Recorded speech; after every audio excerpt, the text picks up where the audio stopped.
If you've ever wanted to make sourdough, but the starter part feels like the thing standing between you and an actual loaf of bread, this video is for you. Today, I'm going to show you how to make a sourdough starter from scratch using just flour and water. That's it. No complicated ingredients, no mysterious sourdough magic that only works if you whisper nice things to the jar. We're going to build a strong, reliable starter in about 7 to 10 days. You'll feed it once a day, watch it grow, and by the end, you'll know exactly what signs to look for so you can tell when your starter is ready to bake with. I'm going to walk you through what to do each day and how to know when your starter's ready. Let's get to it. All right, to make your sourdough starter, you only need a few things. You're gonna need 2 clean jars, and I'll link my favorite jars down below. I love these ones. You're gonna need a kitchen scale. Now, welcome to the world of sourdough. If you're making a sourdough starter, you're gonna need a scale, but you're also gonna need it to make all your bread. So it's a good thing, and I promise you're gonna end up liking your scale. You're gonna need a spoon or spatula, and then you're gonna need a rubber band or a dry erase marker. We'll use this on our jar to mark the height of our starter so you can see how much it's rising and falling, which is actually really kind of exciting when it starts doing something. And then for ingredients, you're going to need some water, and then you're going to need 2 types of flour. So we are using just a regular all-purpose flour. I happen to use the organic one from Costco because it's pretty inexpensive.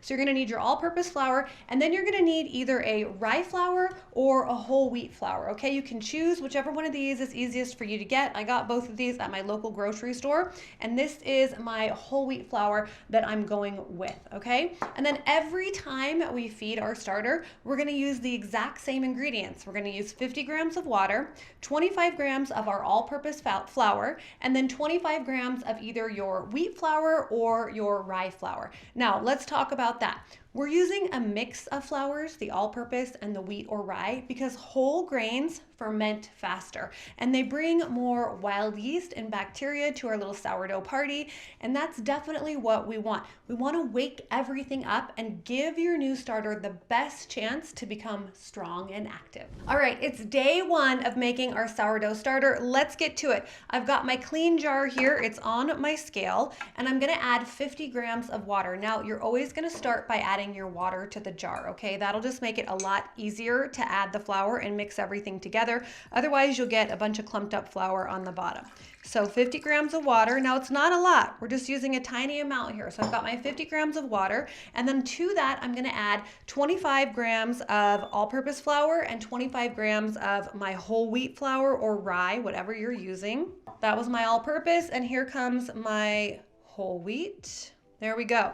Now I'm just using a little rubber spatula here. I'm gonna mix this together. It's kind of crazy that just the flour and water is going to eventually be enough to actually make bread rise. Like, it still blows my mind at how simple the ingredients for sourdough are and how those simple ingredients can make something so special. All right, so mix it up well, get that flour and water combined. There you go. And then you're gonna loosely set your lid on top. So if you're using like a mason jar with one of those screw top lids, just set it on top. We don't want anything to be able to get in the jar, fruit flies or whatever, but we do want a little bit of that air from your environment to be able to get in. So we're not putting anything on super tight, we're just setting the lid on top. Now, one important thing about your water is that it's best to use water that's slightly warm, not hot. So I look for water that's like 80 to 85 degrees. Now, after we've got our flour and our water in here, everything is stirred together. I'm gonna put my little rubber band on my jar here so that I can see the height that my starter is at, okay? And then you wanna put this in a warm spot. Now, that doesn't mean you need to put it like in your oven with the light on or on your stove top. Just try to like maybe tuck it in a little cozy corner of your kitchen, you know, find an area that's typically pretty warm, maybe next to the refrigerator, something like that, okay? And you're just gonna leave this for 24 hours, and we're gonna come back to it at the same time tomorrow. Now, you're probably not gonna see much happening, and that's normal. This process is gonna require some patience. Let's talk real quick about what a sourdough starter is. A starter is basically a living mixture of flour and water. Wild yeast and bacteria naturally exist in the flour and in your environment, like in the air. When you mix flour and water together, those wild yeast and bacteria begin feeding on the flour. And over time, as you feed it fresh flour and water, that mixture becomes active and bubbly and strong enough to make bread rise. And that's what we're building. And every day we're gonna do the same two things. We're gonna discard most of the mixture, and discard is just a fancy word for throw away, okay? We're going to discard it into the trash. Then we're gonna feed what's left with fresh flour and water. The discard is the part that makes a lot of beginners panic. You're taking care of something that's alive, and now I'm telling you to throw most of it away. And I know that feels really, really wrong, but discarding keeps the starter balanced, manageable, and strong. And if you never discard, your jar will get huge, your starter won't get enough fresh food, and you'll have a real sourdough situation on your counter that no one asked for. So yes, we discard, and no, you're not doing anything wrong. And you've probably heard people talk about keeping their sourdough discard and using it for other recipes. Like for example, my brown butter chocolate chip sourdough cookies use sourdough discard. So it's not something that you will always be throwing away. You can keep your sourdough discard and use it for recipes, but you can't do that in the beginning, okay? Nothing is happening with this flour and water right now. So until your sourdough starter is healthy and active and doubling in size and ready to make bread with, you don't want to save that discard for other recipes. You want to just toss it, and then later on you'll be able to keep it for something else. Quick pause for just a second. If you want the full printable sourdough starter guide with the day-by-day instructions, I have that linked for you down in the description. And if you're brand new to sourdough, welcome. I also have a lot of beginner-friendly sourdough guides there, because once you start making bread, suddenly you have questions about feeding your starter, bulk fermentation, shaping, scoring, all the things. So grab the starter guide, follow along with the video, don't overthink it, and check out everything else on the website. It's keepitsweetkitchen.com. All right, let's keep going. Welcome to day 2 of your sourdough starter. Now, you probably haven't seen anything actually happening with your starter. That's totally normal. Now, you might see a few tiny bubbles, which would also be normal, but don't freak out. We're only on day 1, and like I said, you've got to have some patience. Now, we're gonna discard all but 50 grams of our starter, and then we're gonna feed it with 50 grams of water, 25 grams of all-purpose flour, and 25 grams of your rye or whole wheat flour. So, I've got my clean jar here. This is a new jar, and I'm gonna put 50 grams of my starter into this jar, and then the rest is what we call discard. Perfect. Okay, I've got 50 grams of starter in here. Now, what am I going to do with this discard? I'm going to discard it into the trash. Now, I know a lot of people have a hard time with that because they're thinking like, I don't want to throw something away. It feels wasteful. But for right now, you do need to throw away your discard. There is nothing that you're going to be able to do with this. It's just flour and water that's been sitting for 24 hours. Eventually, once your starter becomes fully active and it's rising and falling consistently and it's strong enough to make bread, you can keep that discard and use it for things like my brown butter sourdough chocolate chip cookies or my sourdough lemon loaf. There are a lot of recipes that use sourdough discard, so you don't have to feel wasteful. But in the beginning, until your sourdough starter is active, you don't want to keep that discard. There's no reason to keep it, and you're not going to be using it in discard recipes. It needs to go in the trash. So I kept 50 grams of starter. I'm going to add to that 50 grams of my kind of lukewarm water. Remember, we're going for like 80 to 85 degree water. Starters don't like to be cold. They're kind of like me. They want to be cozy and warm. All right, and to that 50 grams of water, I'm going to add 25 grams of all-purpose flour, and then 25 grams of either my wheat flour or my rye flour. And I'm using wheat, but either one works. Perfect. All right, and now I'm just going to stir this together just like I did on day 1.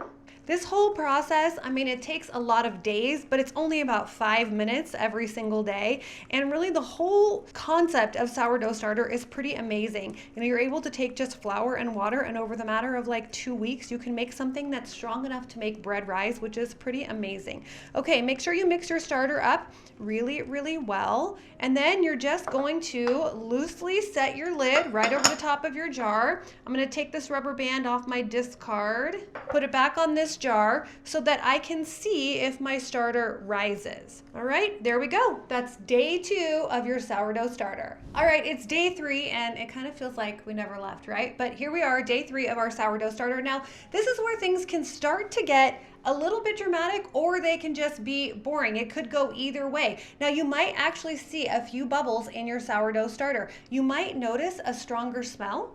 it can smell sort of sharp, sour, funky, or just sort of not like something that you'd want to make toast with right now, and that's totally normal. Or it could just smell like flour, okay? So it really can go either way. Starters kind of have a mind of their own.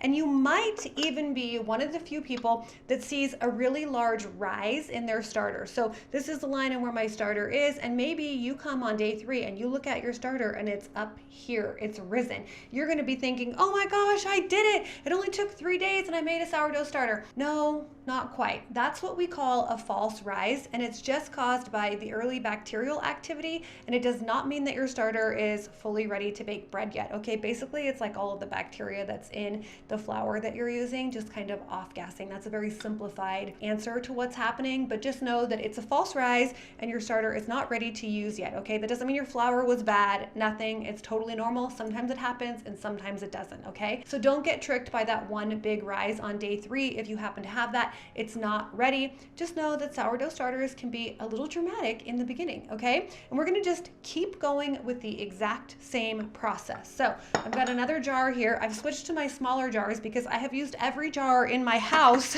over the past 10 days to make sourdough starters so that I can have it in all the different stages to show you. So we're moving on to a smaller jar. So I'm gonna keep 50 grams of my sourdough starter. There we go. Went a little over there.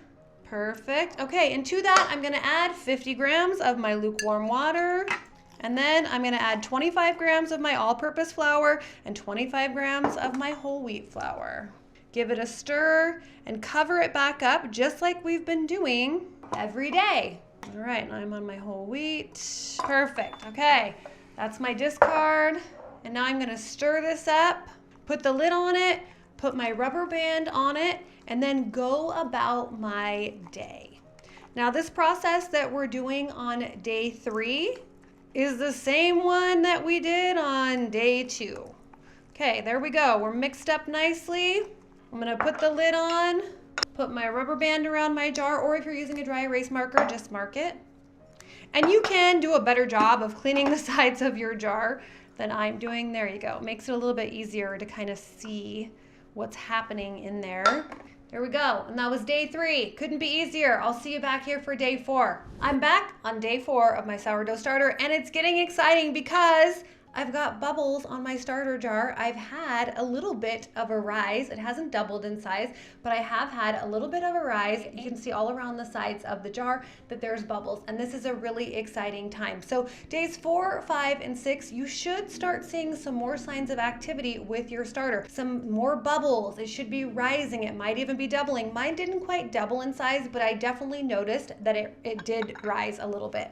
Now, you also should start noticing a pleasant kind of tangy smell. Think about like the way you think yogurt would smell. That's sort of what your starter is going to start smelling like, and that's normal. Those are all good signs. Bubbles, a rise, that kind of slightly tangy smell. But if it doesn't seem active yet, don't worry, just keep going. Every starter is a little different, and that's because every environment, every kitchen is a little bit different. Your kitchen temperature, the flour that you're using, even the water can affect how quickly your starter gets going. So just continue repeating the same daily feeding process.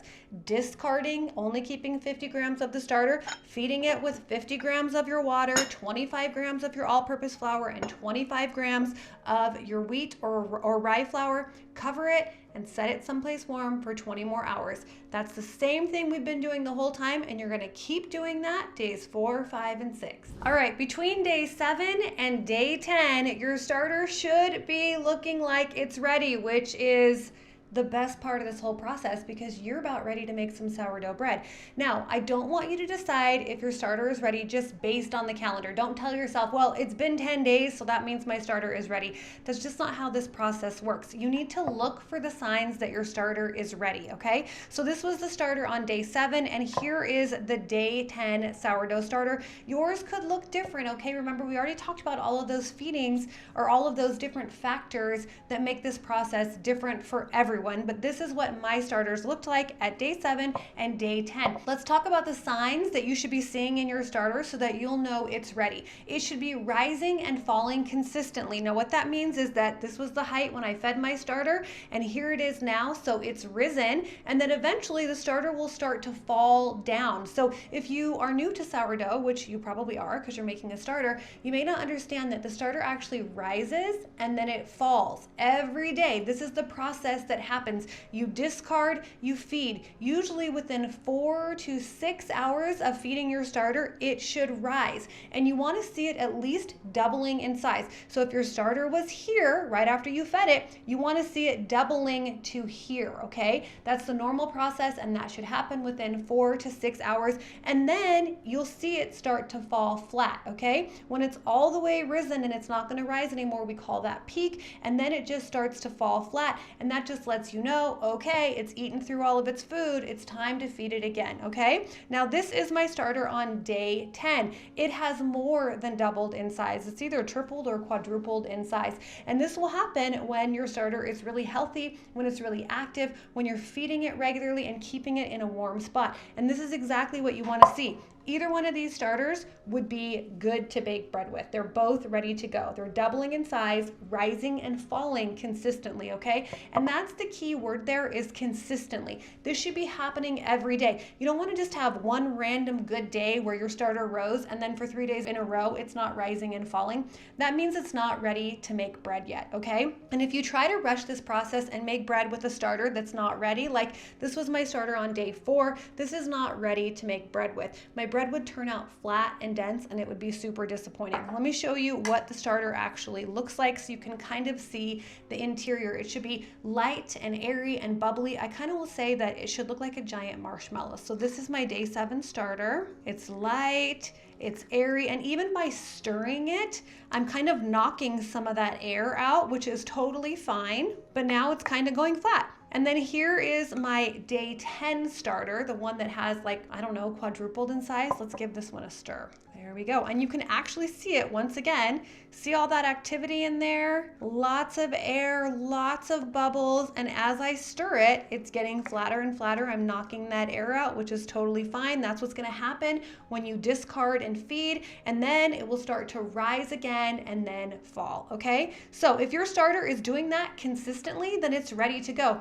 If it's not, you need to just keep continuing on with the process, discarding and feeding every single day, covering it, leaving it to rest for 24 hours in a warm spot, okay? Now, if around day 14 you don't really see anything happening, then that might be a sign that you need to just try again, okay? Maybe try a different brand of flour. If you were using whole wheat, maybe switch to rye. Make sure that your water's the right temperature. So start looking at all of that, all right? Now, the biggest tip that I can give you for making a sourdough starter is that starter likes to be warm, okay? Feed it with water that's 80 to 85 degrees and keep it in a warm location that's like 75 to 80 degrees. Cold kitchens slow everything down. And when you start making sourdough bread, you're gonna also learn that when your kitchen is cold, your dough is gonna rise very, very slowly, okay? So don't panic if you don't see a lot of activity happening between day 7 and day 10. Just keep going and you will get there, okay? Let me show you these starters so you can kind of see the difference. This was my day 1 starter, this was day 4, this was day 7, and this was day 10. So you can see the clear difference, day 1, day 4, day 7, day 10. And this is what you want to see with your sourdough starter too. And that is how you make a sourdough starter from scratch. You're going to mix flour and water, you're going to feed it once a day, you're going to watch for bubbles, rise, smell, and consistency. And then when it's strong enough, you're going to use it to make some really good bread. The biggest thing I want you to remember is this: patience. It takes time to make a sourdough starter. Don't give up. Stick with it, keep going, and I promise you will end up with an amazing starter that can make some really amazing bread. And if you want my printable 10-day how to make a sourdough starter guide so you can follow along day by day, I'm going to link it for you in the description. Welcome to your next hobby, sourdough bread baking. And once you've got that starter going and you're ready to bake, check out one of my other beginner sourdough tutorials where I walk you through the process step by step. I'll put one of them right up here and I'll see you over there.